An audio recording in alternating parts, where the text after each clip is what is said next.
सम्पूर्णमा म मनोज भुसालको तर्फबाट मेरा आदरणीय बुवा आमा दाजुभाइ दिदीबहिनीहरूप्रति मेरो न्यानो माया अनि साइनो अनुसारको ढोग नमस्कार। म आज आफ्नै खेतमा पानी लगाइरहेको अवस्था, हामी यो गाउँमा जन्मेर यी भिरपाखाहरूमा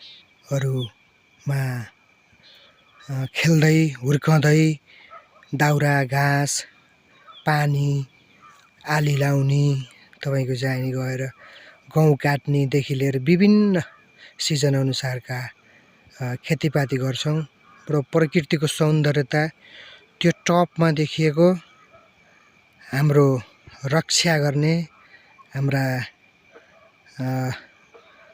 सबैका धरोहरका केन्द्र देउराली देवी हो। वहाँ माथिको सिन देख्नुभयो कस्तो टपमा बसेको, भगवानहरू प्राय एकदमै शिखर शान्त ठाउँमा बस्ने बानी हुँदो रहेछ मेरो खेतको बाटो।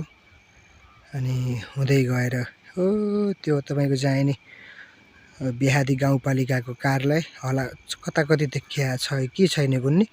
त्यसपछि यो लक्ष्मी मावि हुँदै यो बरको रुख, हेर्नु यो बरको रुख यो तकरिबन 300 वर्ष अगाडि देखि निरन्तर आफ्नो सेवा दिँदै आएको यो बरको रुख अहिले सुकेछ। मान्छे पनि यस्तै हो, पालो हुन्छ, सबैको पालो राम्रो होस् भन्ने मेरो कामना पनि छ। हामी गाउँको मान्छे आउनुस्, यस बाँसगारी हरेक कुराहरू सजाएर राखे जस्तो छ। आदरणीय मेरा अभिभावक ज्यूहरू, भाइ बहिनी ज्यूहरू र मेरो सानो एउटा युट्युब खोल्ने प्रयास गरेको छु।